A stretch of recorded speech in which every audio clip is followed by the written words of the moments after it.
Olá a todos, aqui é a Júlia para mais um vídeo de Sociologia e hoje a gente vai estar falando sobre a Sociologia brasileira, sobre como que surgiu a Sociologia no Brasil. Para a questão de ordem, vou explicar como que vai ser. A gente vai falar sobre alguns dos principais sociólogos brasileiros para estar pensando a sociedade brasileira, correto? Então bora lá. Então, o primeiro sociólogo que a gente vai ver é o Gilberto Freire. O Gilberto Freire é um dos principais sociólogos quando a gente vai estar falando da questão de Brasil, e ele vai ser um dos sociólogos ali do primeiro momento da sociologia no Brasil, por volta dos anos de 20 e 30.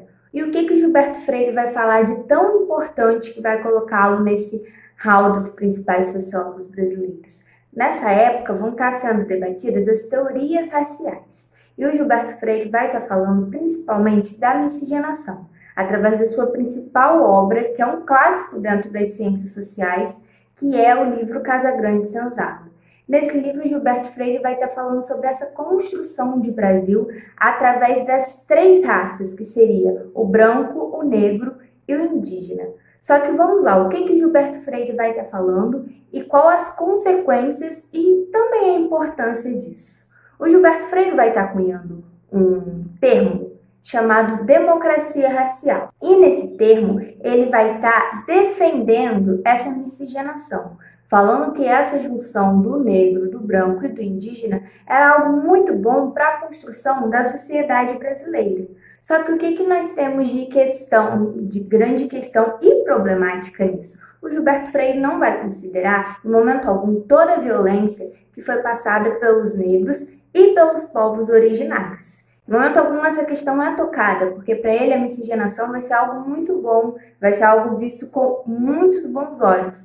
Só que o que acontece? A gente vai ter uma grande problemática quando ele vai estar defendendo essa democracia racial. Na verdade, a primeira coisa que a gente tem que falar, que é um termo muito usado pelo Freire, e que foi usado também nessa época, das décadas de 20 e 30, é que o termo raça já é um termo abolido, digamos assim, das ciências sociais. Quando a gente vai usá-lo, a gente usa entre parênteses, porque a gente sabe que é um termo não muito legal de se estar sendo usado. Inclusive, tem até mesmo um artigo do Kabele Mundanga, que é um antropólogo, que vai estar falando sobre essa questão de raça. Vou até deixar o link aqui embaixo na descrição depois, para quem quiser estar entrando um pouco mais nesse debate. E vamos agora à problemática do Gilberto Freire e o seu termo de democracia racial.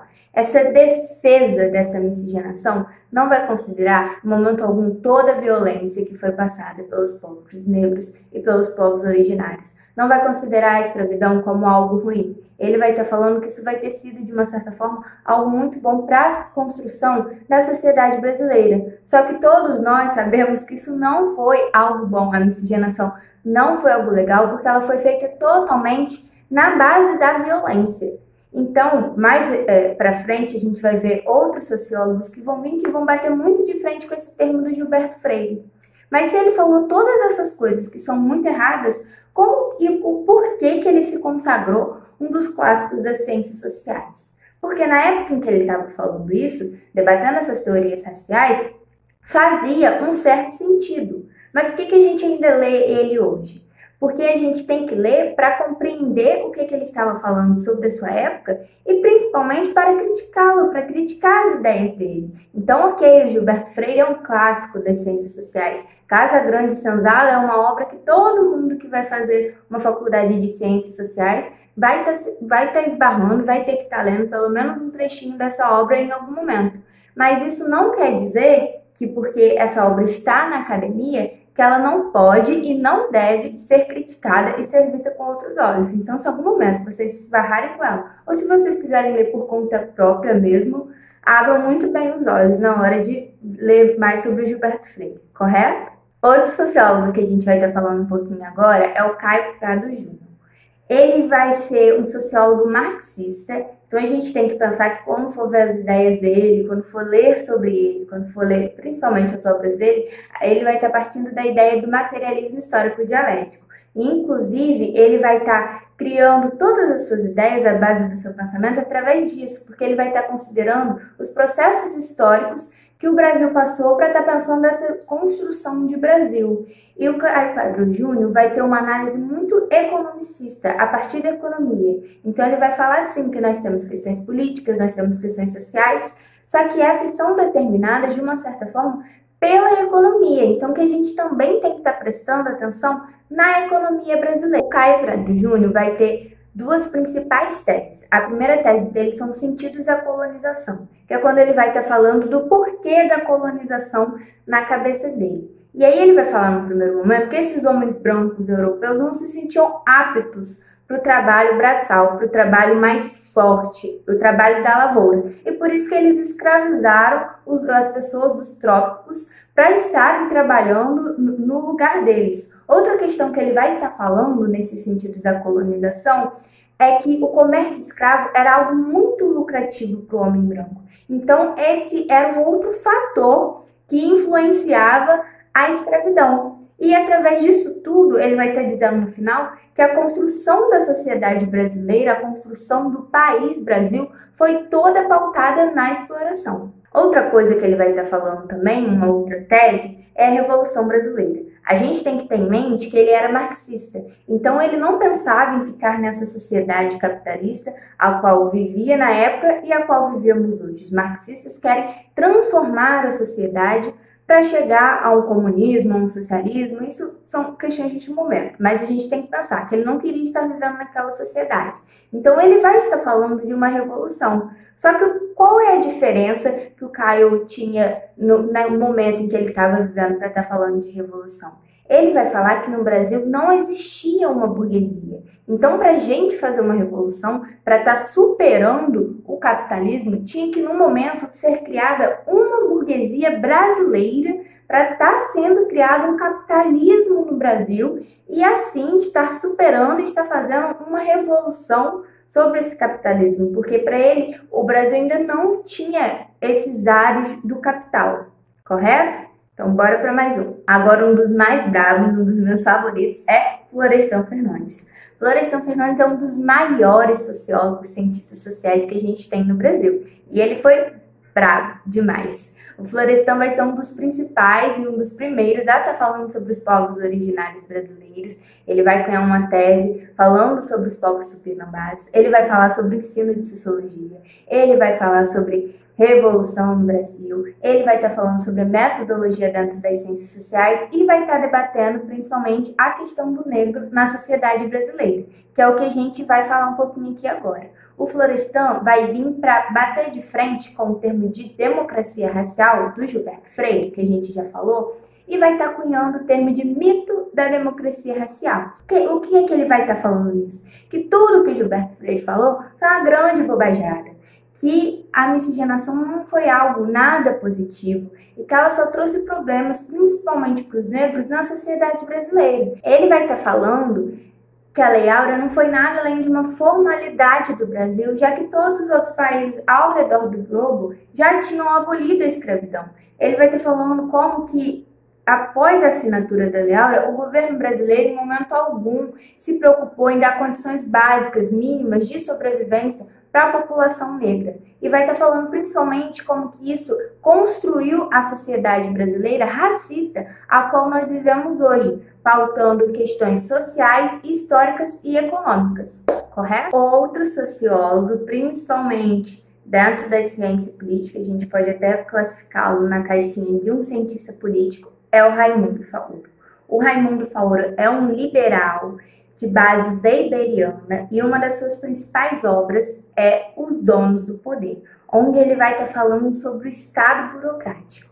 O Raimundo Faoro vai estar falando que a burguesia brasileira é uma burguesia totalmente pautada em seus interesses pessoais. Inclusive, uma das suas principais teses é a discussão entre público e privado, porque ele vai estar falando que essa burguesia vai estar gerindo seus interesses dentro do Estado como gere a sua casa, como essa questão de um pai de família. Esse homem vai ser um pai, vai estar se utilizando da máquina pública e gerindo a máquina pública como se ele fosse também um pai desse Estado.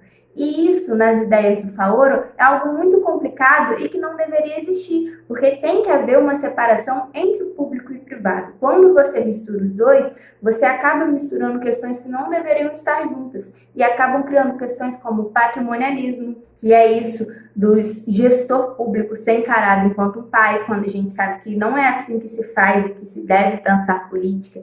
Vai estar gerando questões burocráticas também, porque essa burguesia vai acabar se perpetuando no poder, essa questão de estar passando de pai para filho, mesmo que a gente tenha um sistema de eleições, as coisas vão estar passando de pai para filho, e a gente vê que até hoje é assim. Inclusive, se a gente for ver aí, nas eleições que passamos agora, eleições municipais, tem muito filho que concorreu a cargos e que ganhou esses cargos, seja de prefeito, seja de vereador, porque o pai, porque a família tem uma influência política no município da qual ele está participando. Então, tudo isso vai ser discutido na obra do Raimundo Faoro.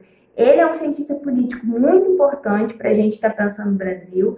Ele é muito dificinho e chatinho de ler também, mas vale muito a pena para a gente estar vendo as ideias desse cara, beleza? E por último, para a gente estar fechando esse vídeo, nós vamos falar sobre o Guerreiro Ramos. O Guerreiro Ramos também é outro que, na minha concepção bem particular e pessoal, é incrível e que vale muito a pena. Na verdade, ele deveria ser leitura obrigatória para todas as pessoas, não só dentro das universidades, que infelizmente ele não é, mas também no ensino médio, no ensino de sociologia.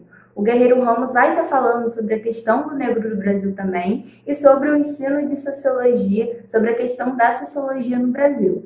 Ele vai estar falando que o negro é muito enxergado enquanto um objeto de estudo, principalmente pelos sociólogos, e vai estar falando todas as problemáticas disso, porque quando o negro é visto como um objeto de estudos, ele não tem o seu protagonismo na construção do Brasil e da sociedade brasileira. Então, o negro, para o Guerreiro Ramos, e que é algo que deveria ser básico para todo mundo, tem que ser enxergado enquanto sujeito dessa história, enquanto sujeito da construção do Brasil, para os negros estarem podendo contar a sua história. Outra questão muito importante que o Guerreiro Ramos vai estar falando, principalmente da sociologia brasileira, como que é importante que a gente deixe a sociologia de outros países, principalmente a sociologia europeia, e comece a estar pensando numa sociologia brasileira de verdade, porque ele vai estar falando que todas as vezes que a gente vai analisar a sociedade brasileira, a gente está pautando alguma obra, algum autor de pessoas que não são daqui. E ok, vieram para cá, estudaram, pensaram, mas são olhares que não só são daqui. Então não há ninguém melhor para estar construindo uma sociologia brasileira do que sociólogos brasileiros, que vivem no dia a dia da sociedade brasileira. Por hoje foi só isso. Questões, dúvidas, deixa aqui no comentário que a gente vai trocando uma ideia. Espero que vocês tenham gostado. Um beijinho e até a próxima. Tchau!